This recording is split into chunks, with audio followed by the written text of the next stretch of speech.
Ma prochaine question, c'est comment vous vous sentiez en arrivant à Initio ? Perdu. Angoissée.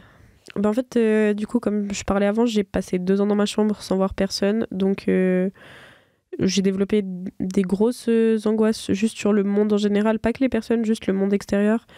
Et en fait, le fait d'arriver ici et t'as genre 20 personnes qui te fixent et tu connais personne, c'est quand même un peu impressionnant. Du coup, au début, on va pas se mentir, je jouais un peu les grosses brutes, genre en mode je marchais vite, j'avais les grosses épaules, j'avais un regard méchant, genre vraiment m'approchez pas parce que en fait, c'était juste de la peur.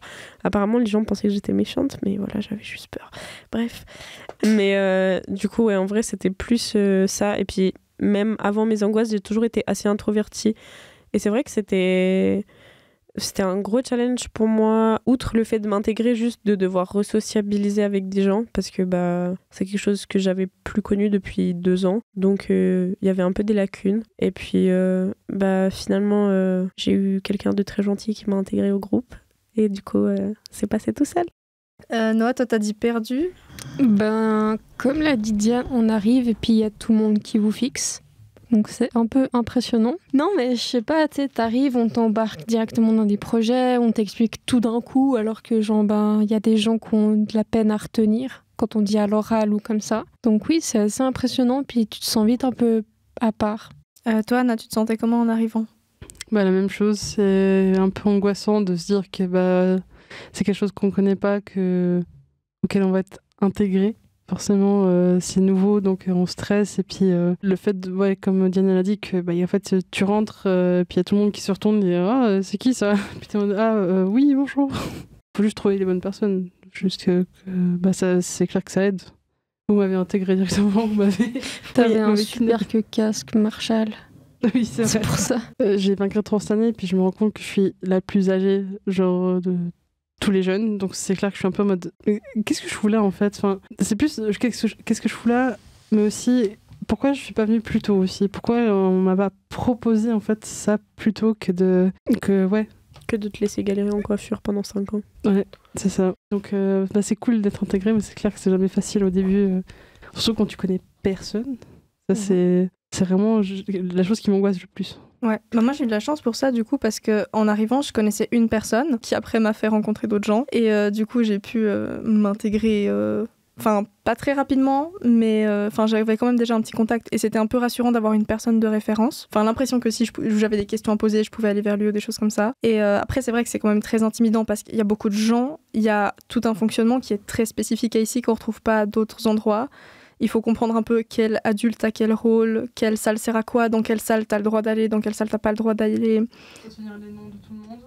Retenir les noms de tout le monde, genre dans les jeunes on est une quarantaine je crois. Ouais. Et dans les encadrants je sais pas, ils sont quoi ? Une vingtaine. Une vingtaine. Ouais, j'aurais dit une quinzaine, donc voilà, par là.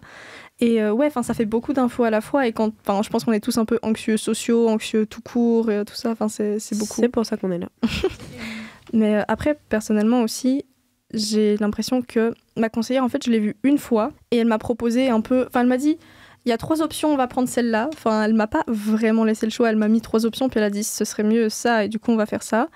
Et elle m'a parlé d'Initio, et elle m'a dit, ils vont vous contacter dans les 2 semaines pour faire une visite. Et quand je dis, d'accord, mais c'est quoi ? Elle m'a dit, en gros, vous verrez pendant la visite. Donc moi, j'ai débarqué ici en ayant 0 notion de ce qui se passait, pourquoi j'étais là. Et j'avoue qu'au début, j'ai un peu l'impression qu'on mettait mon dossier de côté. On me casait là pour pas s'occuper vraiment de moi. Après, ça a changé parce que ici, j'ai pas eu cette impression. Mais au début, le fait qu'on me mette là, il me dit non, mais tu prends du temps pour toi, tu reprends un rythme. J'avais déjà un rythme, mais j'avais pas perdu le rythme. Mais tu reprends un rythme, tu reprends une vie sociale et tout. Et moi, j'étais d'accord, c'est bien gentil tout ça, mais je fais quoi ? Parce que moi, j'ai pas d'argent, j'ai pas de revenus.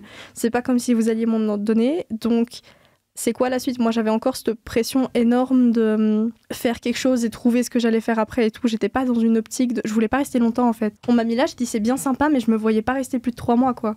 J'avoue qu'à partir du moment où on m'a dit que j'avais plus besoin de trouver une formation et que je pouvais juste... que j'allais sûrement pouvoir avoir une rente et du coup que je pouvais un peu me détendre là-dessus, j'ai commencé à beaucoup plus profiter d'être ici aussi. Parce que t'as plus la pression et tu peux juste dire ah bah je peux faire ce que j'ai envie, je peux profiter du moment, je peux voir mes potes et on est bien. Et t'as pas juste tout le temps le truc de alors c'est bien gentil de me mettre là puis que je fasse des petits ateliers, mais on fait quoi concrètement, d'où va venir l'argent? En vrai, j'ai un peu vécu la même chose parce que bah, du coup, Liana et moi, on a quand même des situations assez similaires. Enfin, en tout cas, ici. Avant, peut-être beaucoup moins. Mais genre, ce qu'on a vécu ici, c'est un peu la même chose. Et c'est vrai que... Bon, en vrai, pour moi, ça a été dur un peu l'annonce de rente parce que je suis pas encore super en paix avec la raison pour laquelle ils veulent me mettre sous rente. Donc, je pense que ça a été un peu compliqué. Mais c'est vrai que bah, une fois que entre guillemets t'as plus de but, mais genre tu sais que entre guillemets ton avenir il est pris en main par des gens et que juste toi tu chill, mais genre tu t'occupes un peu, tu peux te permettre de te détendre parce que quelqu'un s'occupe de t'accompagne. ça, ouais, et tu peux un peu profiter en attendant que les choses se fassent. Ça fait du bien. Alors du coup on a un peu parlé de comment on se sentait en arrivant. Est-ce que votre perception d'Initio, votre manière de vous sentir par rapport à ici, elle a changé avec le temps? Oui. On était trop synchro. C'est incroyable. Du coup. Vas-y. Ah, je commence. Ok. En vrai, il y a déjà ce truc de... Bah, au bout d'un moment, tu prends ta place, tu sais un peu où te mettre, vers quelles activités te tourner, parce que bah, tu vois ce que t'aimes le plus ou non. Du coup, il y a déjà un peu moins ce truc de l'étranger, genre tu te sens plus à ta place dans le centre et bah, tu commences à développer pas mal de liens, que ce soit avec les encadrés ou les encadrants. En vrai, moi, avec le temps, c'est un peu devenu une famille, Initio. Après, il y a aussi l'autre côté, c'est qu'entre-temps, toute l'équipe avec laquelle j'ai commencé, bah, ils sont juste tous partis, il reste plus que Noah. Et... bah du coup déjà ça fait un petit coup parce que bah c'est les gens avec lesquels j'ai commencé et c'est des gens avec qui je m'entendais extrêmement bien. Les gens qui sont arrivés par la suite, disons que en fait ils sont de plus en plus jeunes et je pense qu'il y a quand même un bon petit décalage qui se fait parce que bah nous on est déjà plus ou moins bien dans l'âge adulte et tout ça, alors qu'ils sont plus dans l'adolescence et du coup il y a quand même un monde entre nous parce qu'on réfléchit pas pareil, on n'agit pas pareil et c'est peut-être un peu dur ce que je vais dire, mais disons que on m'a déjà demandé par exemple de faire preuve de patience ou de compassion envers ces gens et c'est pas que je veux être méchante, mais c'est juste que honnêtement je suis pas venue à Initio pour faire l'encadrante ou la babysitter quoi, donc c'est vrai qu'il y a des fois où c'était un peu dur, mais je pense que c'est plus dû à ce décalage d'âge que à Initio proprement parler. T'as plus l'impression que tu te retrouves dans une cour d'école où genre justement il y a les classes des plus vieux puis la classe des plus petits quoi. Donc c'est un peu, il se fait un décalage pas très déséquilibré. C'est vrai que j'ai un peu eu ça aussi quand l'été dernier il y a plein de gens de notre groupe qui sont un peu partis en même temps et ça a vraiment changé la dynamique. Et il y a eu ces moments, bah du coup il y a des moments où d'habitude on était un groupe de 5-6 et d'un coup on se retrouve plus qu'à 3 ou 2 et l'autre personne elle est pas là, bah tu te retrouves d'un coup d'un groupe de 6 à tout seul et du coup t'es un peu forcément confronté plus aux autres. Tu sais que c'est pas leur faute mais tu ressens ce décalage. En fait tu reviens à un état d'esprit de quand t'étais plus jeune et t'as l'impression d'être de retour à l'école et t'es un peu genre et c'est quelque chose que t'as dépassé et t'as pas forcément envie de faire ce retour en arrière quoi. Bah moi ce qui me fait un peu peur c'est que bah gentiment Liana va partir. Toi aussi? Toi, tu restes? Moi, je reste là. Ah, ok, alors tant mieux. Parce que j'allais dire, putain, je me trouvais toute seule. Ah bah ça, toi, si je peux me permettre, vas-y. Il se passe quoi? Genre en mode, tu reprends un taf, tu fais un apprentissage, t'attends une rente, ouais, qu'est-ce qui se passe? Alors non, j'ai une rente là qui a été acceptée, ça fait quelques mois que je la reçois, du coup c'est très cool parce que ça m'aide pour aider mes parents à payer le loyer ou pour payer mon futur loyer ou comme ça. Mais... pour le futur, je me démerde. Je me débrouille. En fait, c'est genre sur ça que je voulais dire avant, c'est qu'en fait, dès que ça fait très longtemps que t'es là, moi ça fait plus de 2 ans que je suis là alors que je devrais être là normalement qu'une année, c'est un peu genre, du coup toi t'as un peu un qui a perdu, du coup vas-y débrouille-toi un petit peu quoi. Et c'est juste ça que je trouve qui change par rapport au début. Ça c'est une question que je voulais aussi aborder, du coup, Noah, toi t'as une rente. Moi, je vais avoir ma rente. La décision est prise, elle est juste pas encore là. Et Diane, le plan, je crois que c'est d'avoir une rente aussi. Oui. Comment vous le vivez maintenant? Comment vous le viviez, la perspective quand on vous en a parlé? Est-ce que vous avez fait c'est mort ou comment vous l'avez vécu? Alors, personnellement, j'étais extrêmement contente d'avoir une rente parce que mon projet, c'est juste d'avoir un appartement déjà, ce qui pourrait m'aider. Et puis juste d'avoir une bonne situation, une situation financière, ce serait déjà pas mal. Mais maintenant, je me sens très dépendant de ça. Ça veut dire que si un mois, je la reçois pas, je suis dans le caca, en fait. Est-ce que tu peux ne pas la recevoir pendant un mois, c'est possible ça ? Normalement pas. Ça m'est encore jamais arrivé, heureusement. Mais de toute façon, il faut bien que ça s'arrête un jour. Donc ouais, ça fait assez stressé, j'avoue. Toi, Diane ? Du coup, moi, on va pas se mentir, ça a été un peu compliqué parce que moi, de base, quand je suis arrivée à Initio, alors je pensais pas du tout à ça, mais c'est vrai qu'avec le temps où je me suis resociabilisée, etc., j'avais vraiment envie de retrouver un apprentissage, de me remettre dans le monde du travail, etc. Et j'ai vraiment tout donné pour y arriver. Genre, je me suis donnée comme je m'étais jamais donnée. Et en fait, on a vu que physiquement et au niveau de ma santé, c'était juste pas possible que je tienne au-dessus d'un 30-35%. Et c'est pour ça qu'ils ont décidé de lancer la demande de rente. Et c'est vrai que ça a été assez dur déjà juste de faire le deuil de mon avenir professionnel tout court. Et en fait, j'avais un peu l'impression d'être de nouveau une incapable, etc. Parce que, en tout cas, moi, personnellement, la raison pour laquelle je suis en rente, c'est pas quelque chose qui va changer, c'est pas quelque chose qui va s'améliorer, c'est quelque chose qui est constant. Du coup, c'est vrai que ça m'effraie un peu de passer... D'un côté, c'est un soulagement parce que je me dis que j'ai de l'aide et que je suis pas abandonnée à mon sort et à moi-même. Mais d'un côté, c'est un peu angoissant de me dire que je pourrais passer toute ma vie sous rente parce que...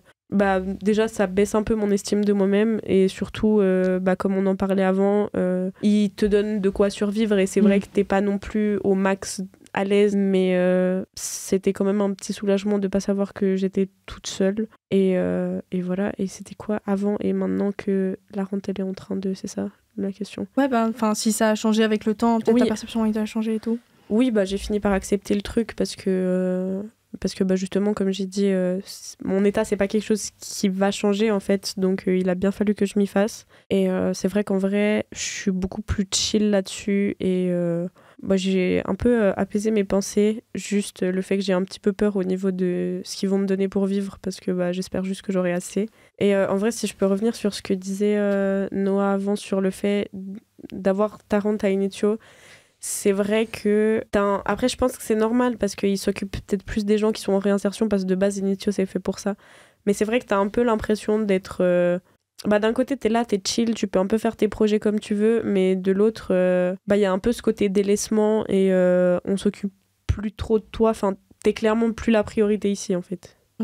Moi, je me retrouve pas mal... En fait, ça a pas mal bougé avec le temps. Genre déjà, au départ, le fait qu'on me dise que j'avais besoin de l'AI tout court, je l'ai très mal vécu et du coup comme un échec. Bon, ça allait avec le fait d'arrêter mes études et tout, c'était très compliqué à accepter. Et après, j'avais vraiment l'intention, genre bien la première année, de trouver un truc qui me convenait, de me réinsérer et tout. Et la réalisation que vraiment ça allait pas le faire du tout, que j'arrivais pas à me lever le matin, que ça m'épuisait Enfin du coup je bosse un petit peu vu que je fais des remplacements occasionnellement, je me rends compte que je pourrais jamais faire ça du matin au soir tous les jours, genre je mourrais. Et du coup y a un peu la réalisation que ça va pas le faire qui arrive et c'est un peu difficile à accepter, genre comme tu disais c'est un énorme deuil.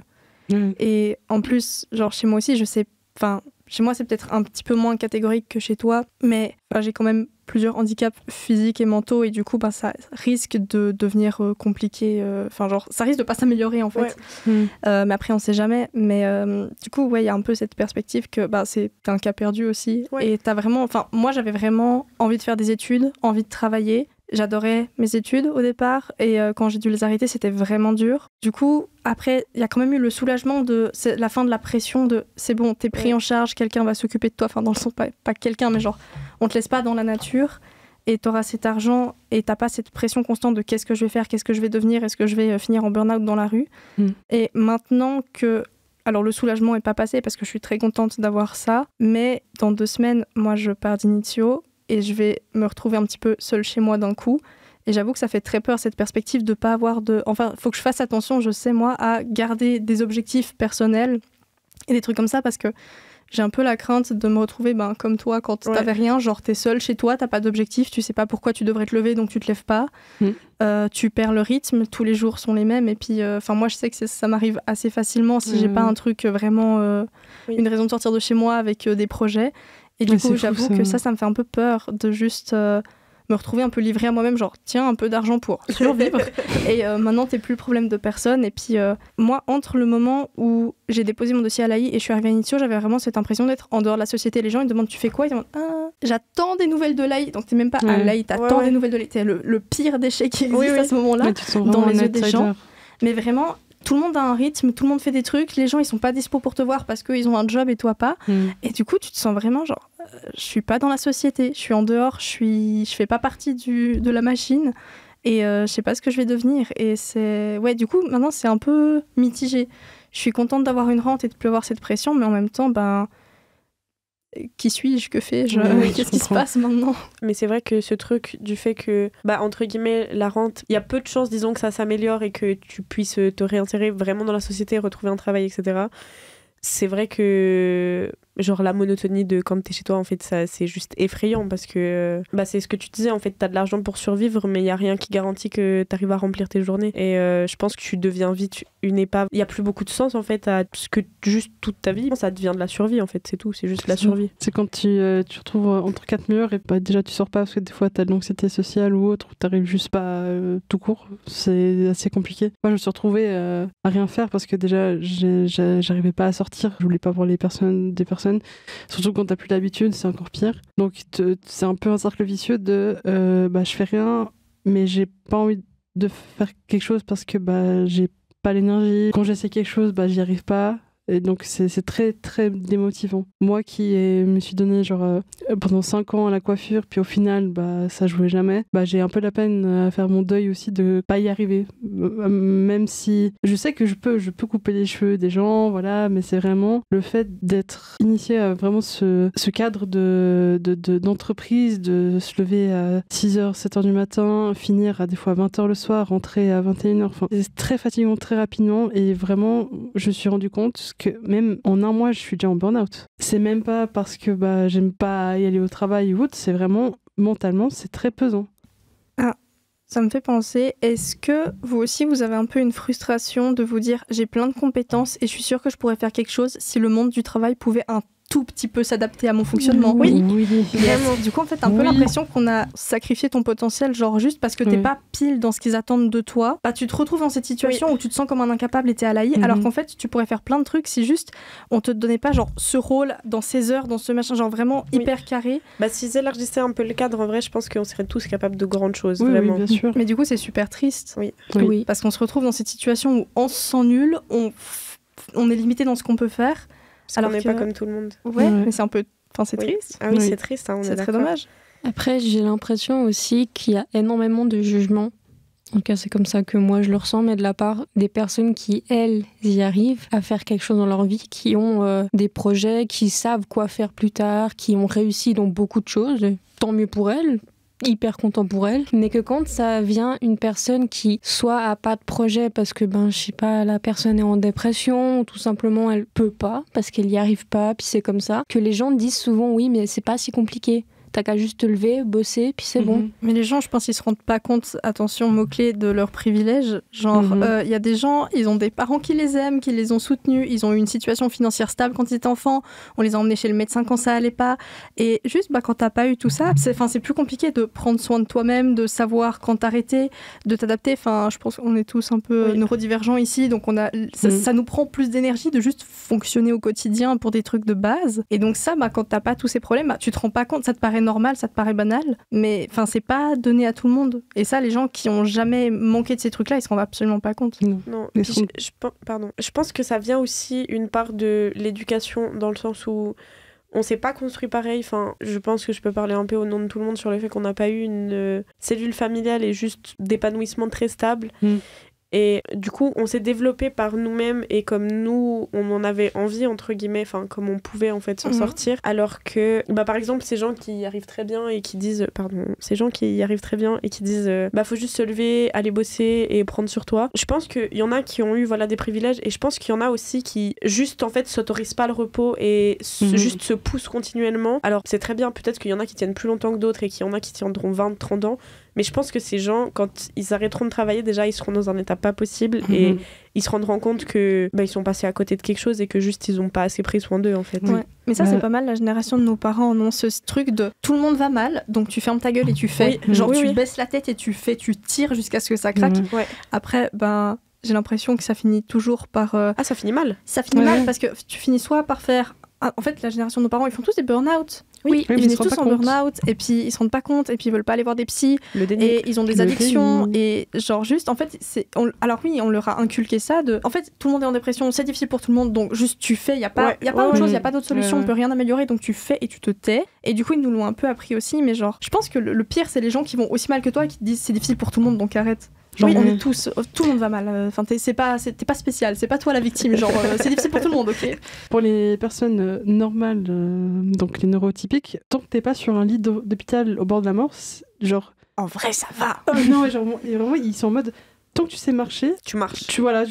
Pourquoi tu sais pas faire les choses comme nous on arrive. C'est vraiment tant que t'es pas.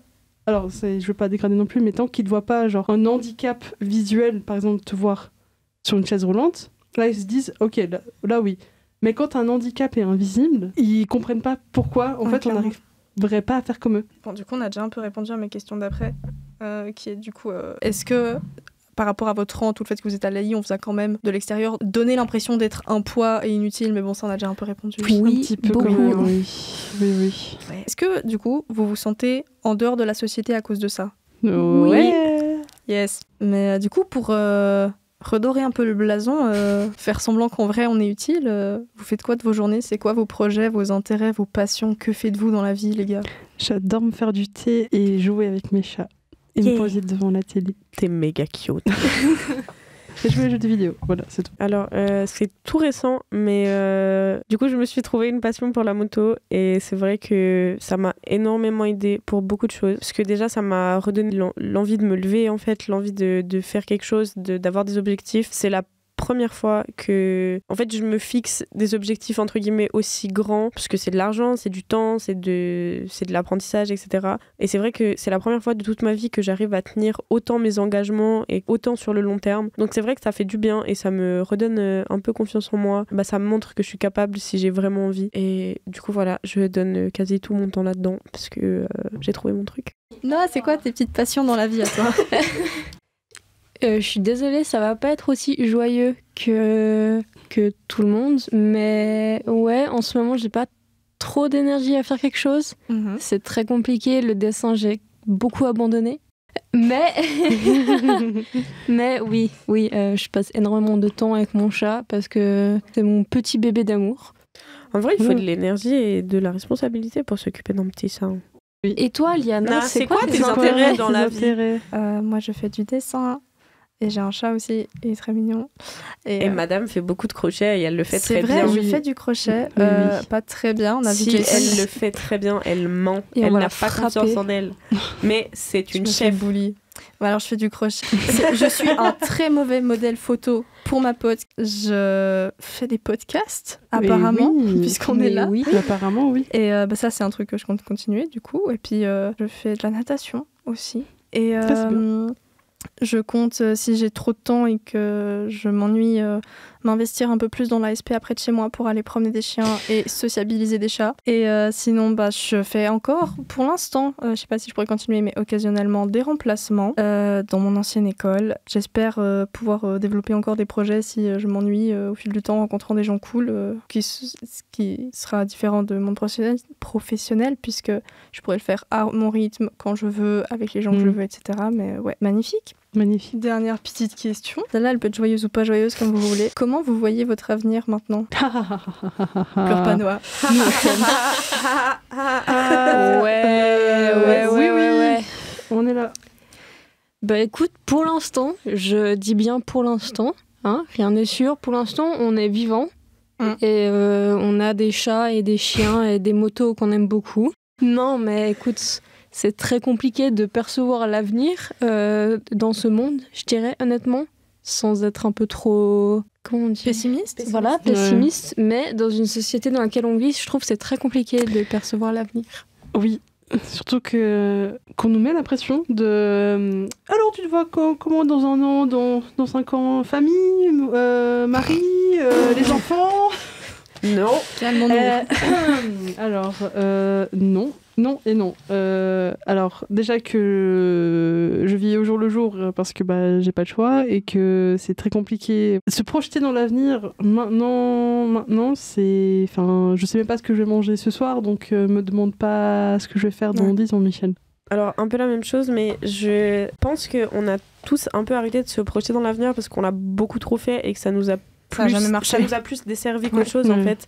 Je pense que c'est pour ça qu'on est plus à réfléchir, justement, comme le disait Anna, au jour le jour et à pas trop se prendre la tête. C'est pas que je me projette pas, c'est juste que là, on me donne l'occasion de me reposer, de pas trop y penser, donc je vais en profiter. Et je pense que c'est pas plus mal et que ça nous donne un peu de répit de pas trop se prendre la tête pour plus tard. On va déjà prendre le temps d'aller bien dans l'instant présent, après on verra pour plus tard. Ça, c'est déjà un sacré job. Hein. Oui. Ouais. Après, il y a aussi le fait que nos situations, elles changent très rapidement en étant ici.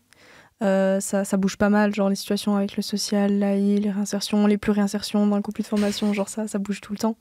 Du coup, je pense qu'on espère tous qu'on arrivera à faire des trucs qui nous plaisent, mais que, on verra quoi. On va faire au mieux. Un maximum de chats et manger un maximum de canettes Monster. C'est important. Et on va y arriver parce qu'on est des bêtes de personnes ici. Ouais. On va y arriver. Putain, le oui tellement pas sans ça.